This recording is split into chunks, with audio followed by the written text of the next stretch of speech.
Welcome to my YouTube channel. This video will be sponsored by SB Digital Marketing. திருவண்ணாமலையில் company வந்துட்டு locate ஆகியிருக்கு.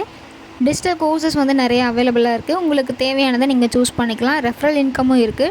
24/7 சப்போர்ட்டும் இருக்குது. நீங்கள் டீட்டெயில்ஸ் வேணும்னா இந்த நம்பருக்கு கான்டாக்ட் பண்ணுங்கள். The struggle to find courses that truly speak your language, it's finally over. Welcome to EduQuest, where learning is made just for you.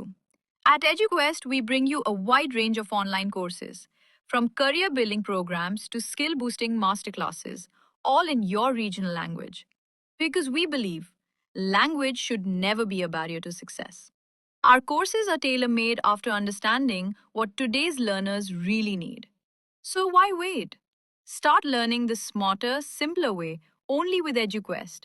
Visit eduquest.courses and explore your next course today.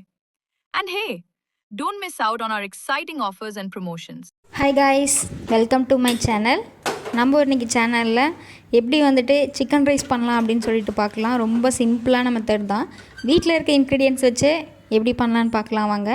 அதுக்கு first நல்லா கெட்டியான ஒரு பாத்திரத்தை வந்துட்டு அடுப்பில் வச்சு நல்லா heat பண்ணிக்கோங்க. நல்லா ஹீட் ஆகட்டும். நெக்ஸ்ட்டு வந்து பார்த்திங்கன்னா ஆயில் வந்து ஊற்றிக்கோங்க. உங்களுக்கு தேவையான அளவு. இல்லை டயட்டில் இருக்கீங்கன்னா மீடியமாக யூஸ் பண்ணிக்கோங்க. இல்லை நீங்கள் நார்மலாக நிறையாவே சாப்பிடுவீங்க அப்படின்னா அதுக்கேற்ற மாதிரி யூஸ் பண்ணிக்கோங்க. எண்ணெய் காயட்டும், வெயிட் பண்ணுங்கள். எண்ணெய் நல்லா காஞ்சிருச்சு. இப்போ வந்துட்டு உங்களுக்கு தேவையான அளவுக்கு எக்கு வந்து யூஸ் பண்ணிக்கோங்க. நான் 2 பேருக்கு செய்கிறதுனால 2 எக்கு போட்டிருக்கேன். உங்களுக்கு 4 பேர் செய்கிறீங்கன்னா 4 எக்கு போட்டுக்கோங்க. பேஸ்ட் ஆன் யுவர் ஃபேமிலி மெம்பர்ஸை பொறுத்து நீங்கள் போட்டுக்கோங்க. அது நல்லா வந்துட்டு இந்த எக்கை நல்லா மிக்ஸ் பண்ணி விடுங்க. நல்லா வேகட்டும் அந்த எண்ணெயிலேயே. அப்போ தான் அந்த டேஸ்ட்டு இருக்கும்.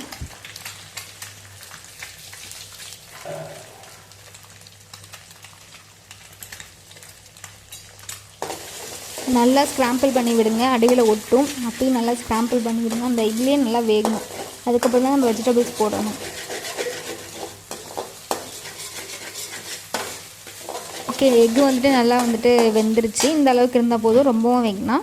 அடுத்து நம்ம வந்து பச்சை மிளகாய் வந்து போட்டுக்கலாம். வெங்காயம் வந்து வேணும்னா போட்டுக்கோங்க. மேக்ஸிமம் வெங்காயம் போட மாட்டாங்க ரைஸ் கடையில். வேணும்னா நீங்கள் போட்டுக்கோங்க. ஒரு சில கடையில் போடுவாங்க, ஒரு சில கடையில் வந்து போட மாட்டாங்க. போட்டு நல்லா மிக்ஸ் பண்ணி விடுங்க.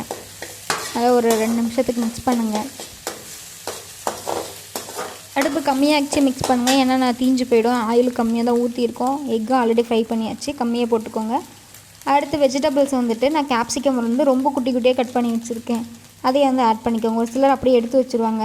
அதுக்காக தான் நான் காய்கறி ரொம்ப குட்டி குட்டியாக கட் பண்ணி வச்சுருக்கேன். கேப்சிகம், இது வந்து கேபேஜ். பாருங்கள் எவ்வளோ குட்டி குட்டியாக இருக்குது. குட்டி குட்டியாக கட் பண்ணியிருக்கேன். குட்டி குட்டியாக கட் பண்ணி வச்சிங்கன்னா யாருமே அந்த கேபேஜ் மேக்ஸிமம் அந்த காய்கறி வந்து எடுத்து வைக்காமல் அப்படியே சாப்பிட்ருவாங்க. கேரட், பீன்ஸ்லாம் அவங்க பொறுக்கவே டைம் இருக்காது. ஏன்னா நானுமே அப்படி தான் பண்ணியிருக்கேன். பெருசு பெருசாக இருந்தால் டக்குன்னு எடுத்து பொறுக்கி வச்சுருங்க. குட்டி குட்டியாக கட் பண்ணால் அதை பொறுக்கிறதுக்கு செலவு பட்டுகிட்டே வந்துட்டு சாப்பிட்ருவோம். ஸோ அதனால் முடிஞ்சளவுக்கு குட்டி குட்டியாக கட் பண்ணி போட்டுக்கோங்க. நிறைய பேருக்கு ஒரு டவுட் இருக்கும், வெஜிடபிள்ஸ் வந்து சின்னதாக கட் பண்ணால் அதில் இருக்க நியூட்ரியன்ஸ் போயிடுமோ அப்படின்னு சொல்லிட்டு. பட் ஆனால் நம்ம தண்ணியில் போட்டு வாஷ் பண்ணோன்னா தான் அதில் இருக்க வெஜிடபிள்ஸோட நியூட்ரியன் கண்டென்ட் போயிடும். ஃபஸ்ட்டே நம்ம வாஷ் பண்ணிவிட்டு அதுக்கப்புறம் கட் பண்ணிட்டா எந்த பிரச்சனையும் இல்லை. அவ்வளோக்கு லாஸ் ஆகாது. இது நல்லா மிக்ஸ் பண்ணுங்கள். ஒரு காய் வந்துட்டு ஒரு 60% கிட்ட வேகணும். அப்போ தான் அது நல்லாயிருக்கும். நல்லா மிக்ஸ் பண்ணிவிடுங்க. அவ்வளோதான், காய் வெந்துருச்சு. இப்போ நம்ம வந்து சிக்கன் வந்து குட்டி குட்டியாக கட் பண்ணி வச்சுருக்கேன். சில்லி சிக்கன், அதை வந்து ஆட் பண்ணிக்கோங்க. ஆட் பண்ணிட்டு அது ஒரு மிக்ஸ் பண்ணிக்கோங்க. அடுத்து நம்ம அதுக்கு தேவையான மசாலாஸ் எல்லாம் வந்து ஆட் பண்ணிடலாம். ஒரு மிக்ஸ் பண்ணிக்கோங்க போதும். நல்லா மிக்ஸ் பண்ண பிறகு நம்ம இதுக்கு தேவையான மசாலாஸ் ஆட் பண்ணிடலாம். மிளகாத்தூள், அது வந்து பிரியாணி மசாலா, அது வந்துட்டு சில்லி சிக்கன் மசாலான்னு சொல்லுவோம்ல, அது 3ஐயும் போட்டு நல்லா மிக்ஸ் பண்ணிக்கோங்க. போட்டு நல்லா அந்த இதில் காயில் படுற மாதிரி நல்லா மிக்ஸ் பண்ணிக்கோங்க. உங்களுக்கு தேவையான ரொம்ப காரமாக சாப்பிட்றீங்க அப்படின்னா இன்னும் கொஞ்சம் மசாலா எக்ஸ்ட்ரா போட்டுக்கலாம். நல்லா மிக்ஸ் பண்ணி விடுங்க.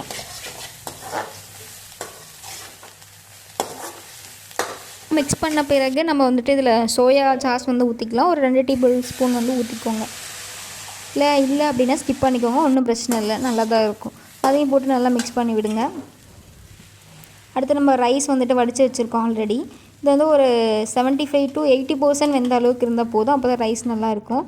அதை போட்டுட்டு மிக்ஸ் பண்ணிக்கோங்க. நல்லா மிக்ஸ் பண்ணணும். இப்போ கொஞ்சம் உப்பு சேர்த்துக்கலாம். உப்பே நம்ம இன்னும் போடலை.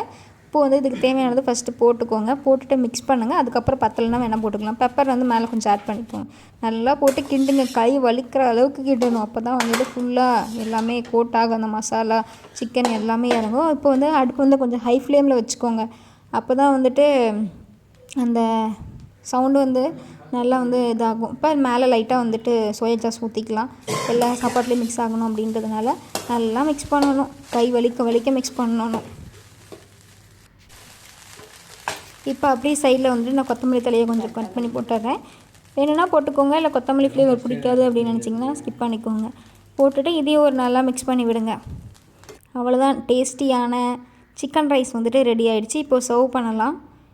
பாருங்கள் எப்படி இருக்குன்னு. செம்மையாக இருக்குங்களா? அப்படியே அந்த சிக்கன்லாம் அந்த ரைஸோடு சேர்ந்து பார்க்கவே சூப்பராக இருக்குது. இப்போ நம்ம சர்வ் பண்ணலாம்.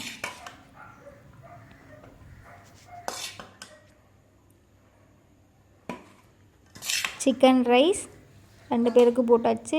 கெச்சப்பும் வாங்கிட்டு வந்தாச்சு.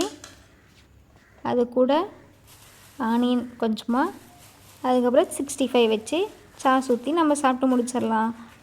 வாங்க நீங்களும் சாப்பிட்லாம். Thank you guys.